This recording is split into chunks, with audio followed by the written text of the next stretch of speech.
Students, बाल मंदिर के इस यूट्यूब चैनल पर आप सबका एक बार फिर से हार्दिक स्वागत है। हमने लास्ट लेक्चर के अंदर पढ़ा था मोल संकल्पना के आंकिक प्रश्न के बारे में कि भाई मोल संकल्पना के अंदर प्रश्नों को किस प्रकार से हल किया जाता है एक चार्ट के द्वारा। ठीक है, आज हम लेने जा रहे हैं जो topic class 9th, class 10th और क्लास 11 तीनों के लिए महत्वपूर्ण है। ठीक है, देखो टॉपिक का नाम क्या दिया हुआ है, रासायनिक यौगिकों के सूत्र बनाना।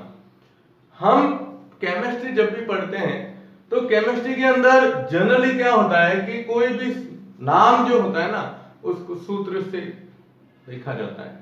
भाई आपको पूछ लिया ammonium chloride, sodium bicarbonate, calcium carbonate, calcium hydroxide, potassium ferrocyanide, potassium permanganate, potassium manganate. अब नाम बोल रहे हम और आपको अगर उसके यौगिक का सूत्र नहीं आएगा तो फिर रसायन विज्ञान में तो क्या है, रसायन विज्ञान में आप देखते हैं ना सब केमिकल, केवल रसायनों के बारे में ही हम मुख्य रूप से अध्ययन करते हैं। तो उनका नाम, यौगिकों का उनका सूत्र हमें आना चाहिए। इसके लिए सबसे पहले इसमें एक पॉइंट आता है जिसका नाम है मूलक। मूलक यानी रेडिकल्स। रेडिकल्स जो होते हैं, क्या होता है, कोई भी एक यौगिक है, आपको पता है यौगिक के अंदर परमाणु निश्चित अनुपात में पाए जाते हैं, समूहों के अंदर पाए जाते हैं। अब वो यौगिक जिन परमाणु या समूहों से मिलकर बना हुआ है उन परमाणुओं पर कोई ना कोई आवेश पाया जाता है, या तो धनावेश होगा या ऋणावेश होगा, है ना। अब धनावेश और ऋणावेश जो होते हैं इनको ही हम मुख्य रूप से क्या कहते हैं, रेडिकल या क्या कह सकते हैं, मूलक कह सकते हैं। तो एक मूलक या रेडिकल क्या होता है, इसके अंदर हम ये बताते हैं कि एक यौगिक, ध्यान दीजिएगा, एक यौगिक जो जिन परमाणुओं से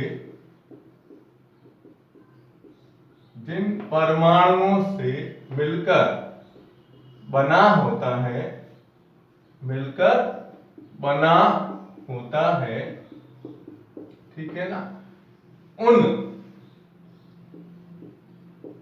परमाणुओं पर प्लस या माइनस आवेश पाया जाता है, इन्हें ही क्या कहते हैं, रेडिकल्स या मूलक कहा जाता है। क्या कहा जाता है, रेडिकल्स, यानी जो परमाणु है उन परमाणुओं पर आवेश होता है और वो आवेश धनावेश और ऋणावेश होता है। तो धनावेश और ऋणायन दोनों आपस में मिलके और उदासीन यौगिक का निर्माण करेंगे इसके अंदर, तो इनको हम मूलक कहते हैं। और मूलक भी कितने प्रकार के होते हैं, मुख्य रूप से 2 प्रकार के। ठीक है, अब मूलक में पहला आता है जिसे हम कहते हैं धन मूलक या क्षारीय मूलक या भास्मीय मूलक। एक तो ये होता है, यानी ऐसे परमाणु जिन पर कौन सा आवेश, जिन पर प्लस आवेश हो या धनावेश हो। क्या कहता है कि धन मूलक यानी पॉजिटिव चार्ज वाले, तो पॉजिटिव चार्ज वालों को हम क्षारीय मूलक भी कह सकते हैं, भस्मीय मूलक भी कह सकते हैं।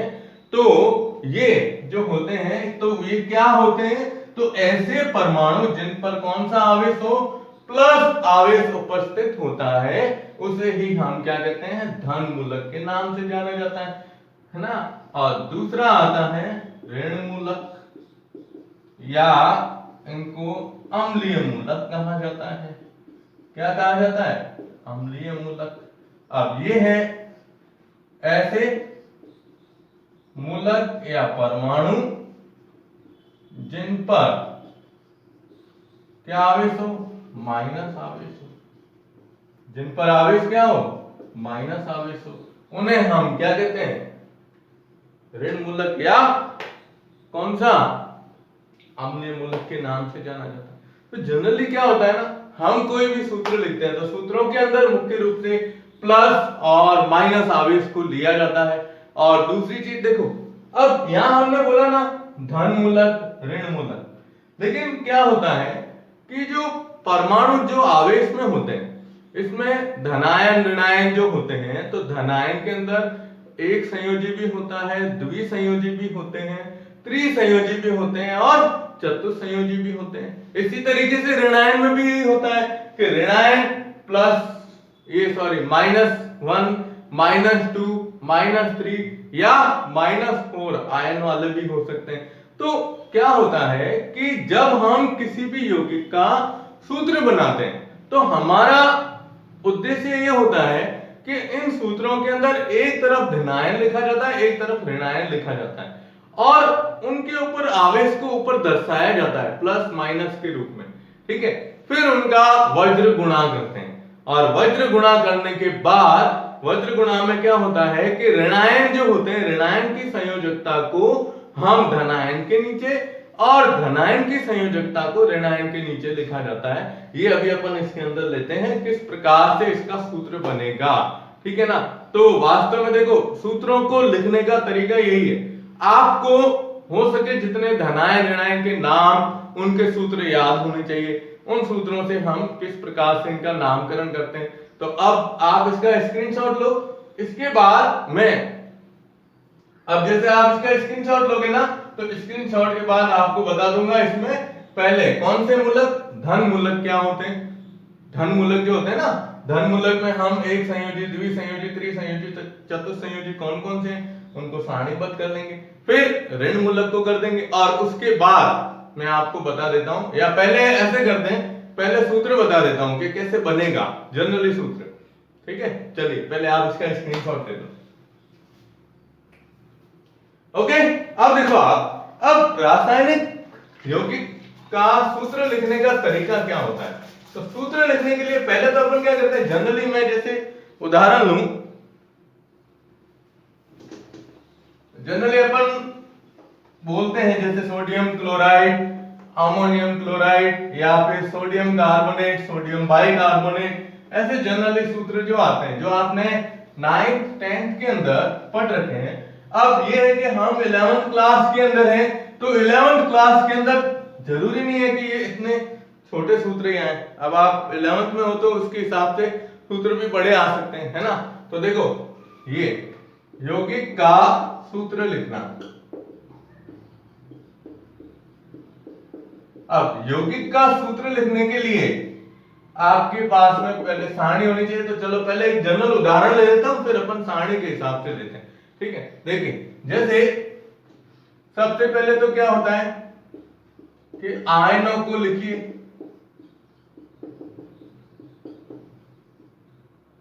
आयनों को लिखना, जैसे धनायन एक तरफ और ऋणायन दूसरी तरफ। जैसे आपको सूत्र पूछा, अपन ले लेते हैं, जैसे कोई भी सूत्र बताते हैं अपन जनरली लेते हैं पहले। चलो जैसे हम लेते हैं सोडियम कार्बोनेट, आपको ये पूछा गया सोडियम कार्बोनेट का सूत्र लिखना है। तो सोडियम है तो आपको आना चाहिए सोडियम, है ना। तो सोडियम का सूत्र Na, अब सोडियम की संयोजकता होती है +1, ठीक है। फिर ऋणायन कौन सा है इसमें, कार्बोनेट है, तो कार्बोनेट का सूत्र होता है CO3, माइनस की संयोजकता कितनी होती है 2। तो सबसे पहले आयनों को लिख दो, ठीक है। फिर सेकंड में आयनों का मतलब संयोजकताओं का वज्र गुणा, क्या करना, वज्र गुणा करना। आप देखो संयोजकताओं का वज्र गुणा यूं है Na प्लस ये CO3 -2, ये संयोजकता इधर आएगी और ये वाली संयोजकता इधर आएगी। मतलब क्या होगा कि सोडियम जो होता है ना, सोडियम की +1 है, तो +1 जनरली दर्शाई नहीं जाती है, +1 का मतलब समझ जाते हैं, ठीक है। लेकिन यहाँ कार्बोनेट की 2 है। अब जिस समय वज्र गुणा करके और तीसरे स्टेप में लिखते हैं सूत्र लिखना, तो सूत्र लिखते समय यहां पर आपको ध्यान रखना है कि संयोजकताओं के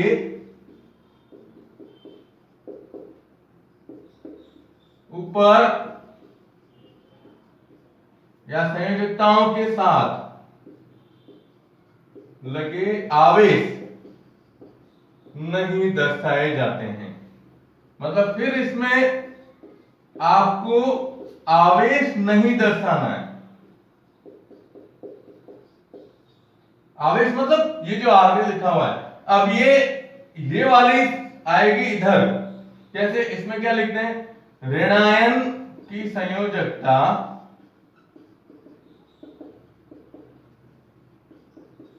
धनायन के नीचे बाईं ओर, दाईं ओर या नीचे लिख देते हैं, ठीक है। और धन आयन की संयोजकता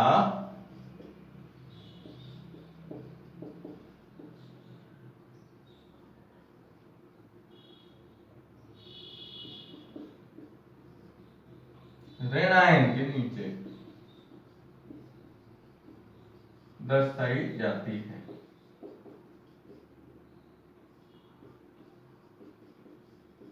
कैसे? तो ये ना देखो, ये सूत्र अब यहां आएगा, इसमें पॉइंट देते हैं। अब Na, तो Na, ठीक है। अब कार्बोनेट की संयोजकता -2 है, ये नीचे आएगा इधर, तो इसको 2 के रूप में ही लिखेंगे, हम चिन्ह हटा देंगे, ठीक है। और CO3 है तो CO3, ये आ गया सोडियम कार्बोनेट, ठीक है। अब यहां एक है ना, इसलिए नहीं दर्शाया गया। अब अगर ऐसा कोई यौगिक होता, जैसे अपन लेते हैं ना मैग्नीशियम कार्बोनेट, या चलो ये ले लेते हैं, मैग्नीशियम नहीं लेते हैं, जैसे अपन लेते हैं ये कार्बोनेट की 2 है, एल्यूमिनियम कार्बोनेट लेते हैं। देखो जैसे लेते हैं एल्यूमिनियम कार्बोनेट। अब एल्यूमिनियम कार्बोनेट की जब बात की जाती है तो एल्यूमिनियम की संयोजकता होती है +3 और कार्बोनेट की है CO3-2। अब देखो दोनों तरफ संयोजकताएं अलग अलग है, तो जब आप इसमें क्या करोगे, संयोजकताओं का वज्र गुणा करोगे, तो ये नीचे आएगा इसके, ठीक है। अब यहां 3 है और कार्बोनेट CO3 है। देखो ऋणायन जो है ना, ऋणायन एक से अधिक परमाणु युक्त है, संयोजी परमाणु युक्त है ज्यादा, तो इसको लिखेंगे कोष्टक के अंदर। इसको कोष्टक में बना के CO3 लिख दो और कोष्टक के बाहर इसको लिख दो, ये यूं, तो Al2CO3 का होल्थ्राइड, तो क्या बन जाएगा, एल्यूमिनियम कार्बोनेट के रूप में लिखा जा सकता है। तो ये क्या होता है, जनरली हम कोई भी यौगिक का सूत्र लिखते हैं, तो यौगिक का सूत्र लिखने से पहले हमारे पास ये सब चीजें उपस्थित हो, धनायन और ऋणायन की सारणियां उपस्थित हो, तब ही हम यौगिकों का सूत्र लिख सकते हैं। और संयोजकताओं के रूप में भी अगर संयोजकताएं समान है तो निरस्त हो जाती है। जैसे सोडियम क्लोराइड का आप सूत्र जानते हो, सोडियम क्लोराइड लिखते हैं NaCl, है ना, तो ये सूत्र बना कैसे, तो क्या लिखते हो, Na+Cl-। अब दोनों की संयोजकता एक एक है, तो एक एक संयोजकता निरस्त हो जाती है, तो क्या आता है, NaCl बनता है। इस तरीके से हम किसी भी यौगिक का सूत्र बना सकते हैं। अब मैं आपको इसके बाद, मतलब अभी आप इसका स्क्रीनशॉट ले लो, फिर मैं बताता हूं धन मूलक यानी जो भस्मीय मूलक है उनकी सारणी, और साथ में बता देता हूं ऋण मूलक की सारणी, फिर उसके अकॉर्डिंग आपको ये सब बताना है, ठीक है। तो आप इसका स्क्रीनशॉट ले लो। अब इसके अंदर है ना, जैसे हमने अम्लीय और भस्मीय मूलक की बात की थी, तो भस्मीय मूलक जो होता है या क्षारीय मूलक होता है, यह धनायन होता है, उसकी सूची को इस प्रकार से दर्शाते हैं। इस सूची के अंदर क्या चीज महत्वपूर्ण है वो देखो आप। पहले हमने लिया एक संयोजी, यानी जिनकी संयोजकता कितनी हो, +1, ठीक है। फिर लिया द्विसंयोजी, यानी ये होते हैं +1 संयोजकता दर्शाने वाले, ये होते हैं +2 द्विसंयोजी। अब इस द्विसंयोजी में आप देखो बेरियम, कैल्शियम, कैडमियम, प्लम्बस। अब एक ये प्लम्बस आ रहा है, एक इसको मैं मार्क कर देता हूं, ठीक है। एक आ रहा है फेरस, इसको भी मैं नीचे मार्क कर देता हूं।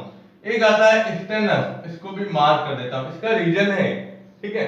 यहां देखो पहले वाले में, इसमें मैं मार्क कर रहा हूं क्यूप्रस और औरस। देखो कोई भी तत्व अगर एक से अधिक प्रकार की संयोजकता प्रदर्शित करता है तो कम संयोजकता वाले नाम के पीछे अस शब्द लगता है, और जिसकी संयोजकता मतलब जैसे एक अस है तो दूसरा वाला जो होगा उसके नाम के पीछे एक शब्द का उपयोग किया जाता है। कैसे होता है वो यहां से आप देख सकते हो। देखो यहां पर लिखा हुआ है क्यूप्रस, क्यूप्रस की संयोजकता कितनी है +1 दर्शाई गई है। यहां देखो क्या आ रहा है क्यूप्रिक, अब क्यूप्रिक में संयोजकता कितनी आ रही है +2 आ रही है। तो संयोजकता बढ़ी, जिसकी संयोजकता कम है उसके नाम के पीछे अस शब्द और जिसकी संयोजकता ज्यादा है उसके नाम के पीछे एक शब्द का उपयोग किया गया है। तो क्यूप्रस आ गया। अब औरस देखो, औरस में ये गोल्ड होता है सोना, औरस क्या है गोल्ड, जिसको औरम कहते हैं, सोने के नाम से जाना जाता है गोल्ड, है ना। तो औरस में Au+1 है, और उधर देखो आप इधर आ रहा है औरिक, औरिक के अंदर आ रहा है Au+3 के रूप में दर्शाया गया।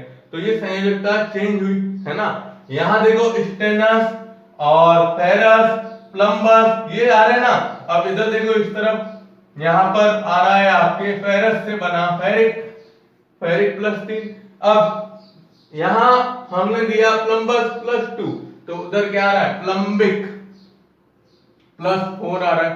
इसी तरीके से स्टेनस, स्टेनस की संयोजकता कितनी है +2, उधर आ रहा है Sn4+ स्टेनिक, है ना। तो इसका रीजन क्या है कि कोई भी तत्व के परमाणु अगर एक से अधिक प्रकार की संयोजकताएं प्रदर्शित करते हैं, इसके बारे में आप 11th में भी मैं आपको आगे बताऊंगा ऑक्सीकरण अपचयन वाले पार्ट के अंदर, और 12वीं के अंदर भी इसको डिटेल में दिया गया है। उसका रीजन होता है रिक्त कक्षक, डी और एफ ब्लॉक के जो तत्व होते हैं मुख्य रूप से इनके द्वारा ये दर्शाई जाती है ज्यादातर। तो डी कक्षक उपस्थित होना, डी कक्षकों के अंदर, डी कक्षक के बारे में आपने पढ़ा है ना, जिसके कहते हैं संक्रमण तत्व, और एफ ब्लॉक के तत्वों को आंतरिक संक्रमण तत्व। तो उनमें क्या होता है कक्षक खाली होता है जिससे इलेक्ट्रॉन का संक्रमण होता रहता है, जिससे इनकी संयोजकताओं में परिवर्तन आते रहते हैं। तो पहला पॉइंट हमारा मूलक में क्या आता है, क्षारीय या भस्मीय मूलक क्या होते हैं, ये सारे आपको याद रखने हैं, इनकी संयोजकताएं वगैरह याद रखनी है, तभी आप किसी भी यौगिक का सूत्र बनाने के अंदर आसानी से सरलता से इसको याद करना है। ठीक है, तो पहले आप इसका स्क्रीनशॉट ले लो, फिर हम लेते हैं ऋणायन। ऋणायन कौन से ऋणायन के अंदर, ऋणायन में कौन आता है, ऋणायन के अंदर आते हैं अम्लीय मूलक। तो उसमें आएंगे ऐसे ही एक संयोजी, द्विसंयोजी, त्रिसंयोजी और चतुर्संयोजी। और सूत्र कैसे बनाना है मैंने आपको पहले भी बताया, अभी और 2-4 उदाहरण और अपन ले सकते हैं। ठीक है, तो आप इसका स्क्रीनशॉट ले लो। अब हम ले रहे हैं इसमें अम्लीय मूलक है, ऋणायन की सूची जो होती है उसको किस प्रकार से दर्शाते हैं। तो जैसे हमने धनायन की सूची बनाई है उसी तरीके से इसमें भी देखो आप एकल संयोजी, एक संयोजकता वाले, अब इसमें आएगी माइनस की एक संयोजकता वाले। तो इसमें आपने जनरल सब पढ़ रखे हैं, क्लोराइड, ब्रोमाइड, आयोडाइड पढ़ रखा है आपने, ये 3 चीजें पढ़ रखी है। अब देखो हाइड्रोक्साइड, हाइड्रोक्साइड का सूत्र होता है OH-। ठीक है, ध्यान रखिएगा। फिर आप कंफ्यूजन मत होना इन दोनों के अंदर, एक है नाइट्रेट जिसको प्रदर्शित करते हैं NO3 के द्वारा, और एक होता है नाइट्राइट, ठीक है ना, इसको दर्शाते हैं NO2- के द्वारा। ठीक है, फिर देखो एसीटेट, एसीटेट का सूत्र होता है CH3COO- के रूप में दर्शाया जाता है। फिर परमैंगनेट, अब यहां ध्यान रखिएगा परमैंगनेट और इधर आपके आ जाएगा मैंगनेट, दोनों का सूत्र सेम है, MnO4 इधर भी है इधर भी MnO4 है, लेकिन संयोजकताएं अलग अलग है। इसकी संयोजकता है -1 और मैग्नेट की कितनी है -2 है। ठीक है, तो ये तो जनरली, और एक उदाहरण ये ध्यान रखिएगा बाइसल्फाइट, बाइसल्फाइट, और एक होता है बाइसल्फेट, आपने नाम सुना होगा बाइसल्फेट, बाइसल्फेट का सूत्र होता है HSO4-, या इसको हाइड्रोजन सल्फेट के रूप में भी लिख सकते हैं। ठीक है, तो ये तो है जनरली। साइनाइड जानते हो आप, तो एसिटेट, परमैंगनेट, बाइसल्फाइड ये सारे एकल संयोजी है, ये भी क्या है ऋणायन है। ठीक है, फिर द्विसंयोजी में ऑक्साइड पढ़ा हुआ है, सल्फाइड पढ़ा हुआ है, सल्फेट पढ़ा हुआ है, कार्बोनेट भी आपके पढ़ा हुआ है। तो ये तो जनरल जो यूज में लेने वाले ये है आयन। फिर देखो यहाँ सल्फाइट, फिर यहाँ इन दोनों सूत्रों को याद रखिएगा। ये दोनों सूत्र किसके हैं? क्रोमेट और डाइक्रोमेट। देखो क्रोमेट का सूत्र है CrO4 2 माइनस और डाइक्रोमेट का सूत्र है Cr2O7 -2 के रूप में, ठीक है। और सबसे ज्यादा आपको सूत्र इनका ध्यान रखना है, ऑक्जेलेट और सिलिकेट। ऑक्जेलेट होता है C2O4। देखो ऑक्जेलिक अम्ल होता है ना, ऑक्जेलिक अम्ल का सूत्र होता है COH, ठीक है ना। अब इसमें से दो हाइड्रोजन हटाते हैं, तो दो हाइड्रोजन हटाते ही दोनों ऑक्सीजन पर एक एक माइनस, तो आयन कितने हुए? दो। अब इस सूत्र को देखो C2O4 और ऊपर दो माइनस आयन है, इसलिए ये ऑक्जेलेट आयन के रूप में लिखा जाता है। ये सिलिकेट आयन है और ये थायोसल्फेट के नाम से जाना जाता है, ठीक है। फिर ये हो गई -2, ये है -3 वाले, तो इसमें borate, arsenide, arsenate, nitride, nitrogen की संयोजकता -3 होती है। फास्फाइड, फास्फोरस की संयोजकता -3 होती है। Aluminate, AlO3। अब इसमें क्या याद रखोगे? ये दोनों फॉस्फेट PO4 और फॉस्फाइट PO3, लेकिन ऊपर संयोजकता कितनी है? दोनों की -3 के रूप में, ठीक है। और ये एक एक्स्ट्रा में दिया गया है फेरिक साइनाइड। ये आपको इसलिए दिया गया है क्योंकि फेरिक साइनाइड होता है, ये पूरा एक संकुल है ऋणायन, FeCN का होल 6 ऊपर -3, ये फेरिक साइनाइड है। और इसके जस्ट आगे चतुर्थ संयोजी यानी -4 में दिया गया है फेरोसाइनाइड। देखो दोनों में सूत्र वही है, FeCN का होल 6, FeCN का होल 6, लेकिन इसमें -3 है और इसमें कितनी है? -4 संयोजकता है। और एक और ये सूत्र याद रखना जो आगे अपन पढ़ेंगे, कुछ लेसन के अंदर आएगा, पायरोफॉस्फेट P2O7, इसकी संयोजकता कितनी है? -4 है, ठीक है ना। तो पहली सारणी हमने ली कौन सी?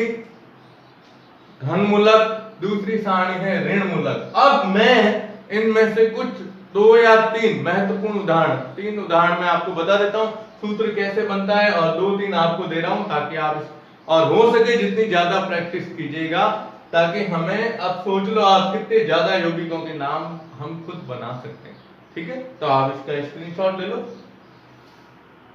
ओके।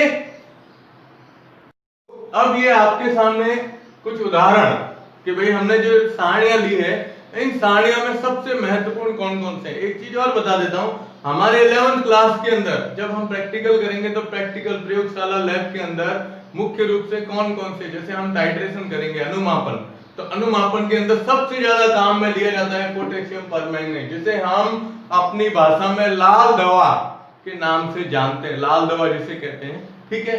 एक आएगा पोटेशियम डाइक्रोमेट का, ठीक है, टाइट्रेशन के अंतर्गत आएगा। ये है बैंगनी रंग का विलयन और ये है पीले रंग का विलयन, ठीक है। और ये पोटेशियम फेरोसाइनाइड जो कई प्रयोग के अंदर, कई तत्वों की मतलब परीक्षण के अंदर काम में लिया जाता है मुख्य रूप से।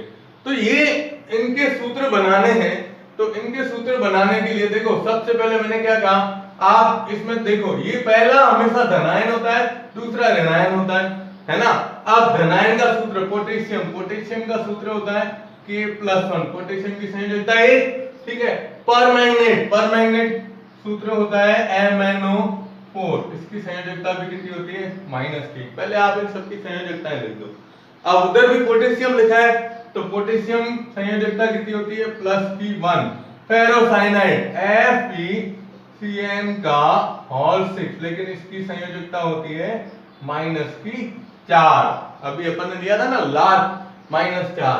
अब ये देखो पोटेशियम +1 डाइक्रोमेट Cr2O7 और ऊपर होता है -2। एक होता है क्रोमेट जिसको हम लिखते हैं CrO4, ठीक है। अब यहां जिंक, तो जिंक की संयोजकता होती है Zn, कितनी होती है? +2। फॉस्फेट है, ध्यान रखिएगा, फॉस्फेट का सूत्र होता है PO4 और संयोजकता कितनी होती है? -3। अब अपने वो नियम लगाओ। नियम क्या कहता है कि धनायन की संयोजकता वज्र गुणा में इधर और ऋणायन की संयोजकता इसके नीचे इस तरफ लिखी जाती है। लेकिन इन दोनों में देखो आप, दोनों की संयोजकता सेम है, तो जब दोनों की संयोजकता एक है तो एक वैसे भी नहीं लिखते हैं, लेकिन जनरली ये नियम कहता है कि अगर दोनों आयनों की संयोजकता समान होती है तो निरस्त हो जाती है, मतलब ये +1 और ये -1 कट जाएंगे, तो सीधा सूत्र बना हुआ। अब जब आप इनका सीधा सूत्र लिखोगे तो क्या आएगा, KMnO4। ये सूत्र किसका आया, पोटेशियम परमैंगनेट का। ठीक है, अब यहां देखो इसकी संयोजकता +1 है लेकिन इसकी कितनी है, -2 है, तो ये -2 आएगा इधर, अब ये +1 जाएगा इधर। अब वैसे देखा जाए +1 संयोजकता नहीं दर्शाई जाती है, इसलिए जब आप इसका सूत्र लिखोगे तो क्या लिखेंगे, K। ठीक है, अब ये 2 इधर आ जाएगा, आवेश कोई भी नहीं लिखना है साथ में, तो ये K2। ठीक है, फिर आ जाएगा Cr2O7, K2Cr2O7, ये किसका सूत्र है, पोटेशियम डाइक्रोमेट का। ठीक है, फिर आगे चलिए, अब आप बना सकते हो सूत्र। अब इसको देखो, इसकी संयोजकता +1 है लेकिन इसकी -4 है, तो यहां +1 है, ये तो इधर जाएगी संयोजकता, कोई फर्क नहीं पड़ेगा, तो इसको आप इधर ले जाओगे और इसको इधर ले जाएंगे, तो 4 पोटेशियम के नीचे लिखा जाएगा K4। ठीक है, और FeCN, इसको पूरा कोष्टक बंद करके लिखना पड़ेगा, FeCN का होल 6। अब देखो ये पूरा सूत्र बनता है K4 FeCN का होल 6, इसका नाम है पोटेशियम फेरोसाइनाइड। ठीक है, अब इसका सूत्र आप बना सकते हो, लेकिन इसमें क्या हुआ, एक 2 है और एक 3 है ना। और दूसरी चीज सबसे बड़ी कि इस ऋणायन को आप देख रहे हो एक से ज्यादा परमाणु वाला है, ठीक है ना, तो Zn, अब ये 3 माइनस इधर आएगा, 2 इधर जाएगा, अब इसको कैसे लिखेंगे ये ध्यान रखना है। तो पहले तो लिख दो आप Zn, इसकी संयोजकता नीचे आएगी 3। ठीक है, अब ये बड़ा है ना, अगर आप 2 लिखते, कोई कोष्टक नहीं बनाते, तो कोष्टक नहीं बनाते तो ये यूं हो जाता PO4, और इधर आप 2 लिखते तो यूं 42 बन जाता, ये तो पॉसिबल नहीं है। इसलिए हम क्या करते हैं कि जब एक से अधिक परमाणु वाले कोई भी समूह उपस्थित होते हैं, जिसमें अब यहां देखो इसके अंदर संयोजकताएं एक ही थी, अगर यहां संयोजकताएं ज्यादा होती तो इसको कोष्टक में लिखा जाता है, तो जब आप कोष्टक में लिखोगे तो इसको पूरा कोष्टक बना दो और ये संयोजकता इधर आ जाएगी। अब ये सूत्र क्या बना, Zn3PO4 का होल ट्वाइस, तो ये सूत्र बनता है जिंक फॉस्फेट का। तो ये मैंने कुछ महत्वपूर्ण उदाहरण लिए हैं इसके अंदर कि भाई हम जो प्रयोगशाला के अंदर ज्यादा काम में लेते हैं उसको किस प्रकार से दर्शाएंगे। अब मैं आपको कुछ उदाहरण दे रहा हूं, खुद प्रैक्टिस करना। ठीक है, तो इसका स्क्रीनशॉट ले लो। ओके, अब देखो, अब अपन लेते हैं कुछ उदाहरण इसके अंदर जो आपको खुद लिखने हैं, अपने आप करोगे।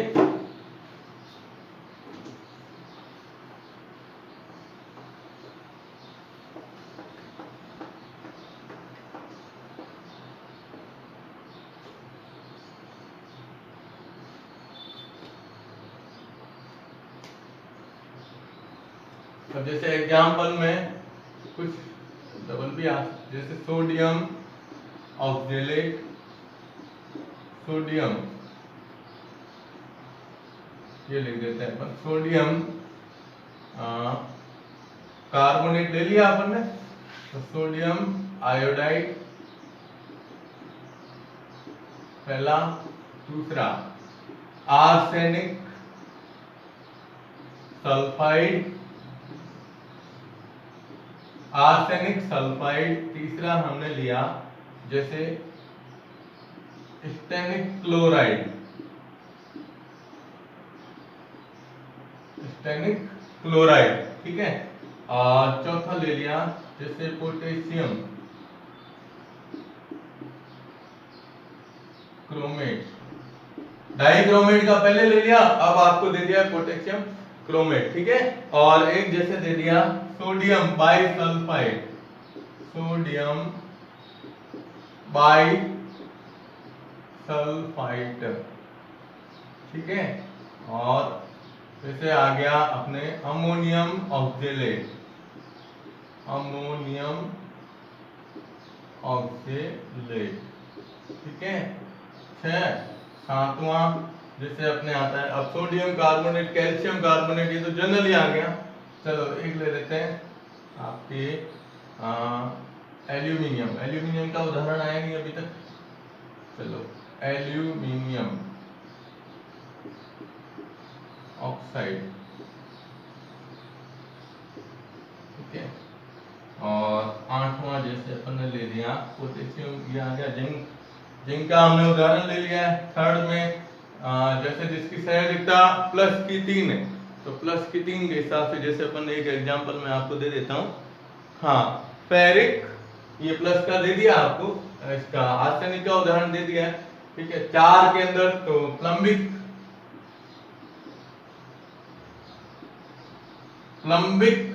आ जाएगा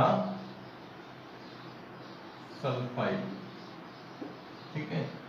और 9वां उदाहरण जैसे अपन लेते हैं औरस क्लोराइड, ठीक है। और 10वां उदाहरण पोटेशियम नहीं लेंगे, जैसे क्यूप्रिक या क्यूप्रिक हाइड्रोक्साइड, ठीक है। तो ये आपके 10 एग्जाम्पल है जो जनरली प्रैक्टिस के हिसाब से आपको सारणी देखनी है, कौन सा धनायन कौन सा ऋणायन है, आवेश कौन सा है, +1 है, +2 है, +3 है, जो भी है, -1 है, -2 है, -3 है, उस हिसाब से दर्शाना है, ठीक है। तो आप इसका स्क्रीनशॉट ले लो और नेक्स्ट क्लास के अंदर अपन लेंगे द्रव्यमान प्रतिशत संघनन, ठीक है। धन्यवाद।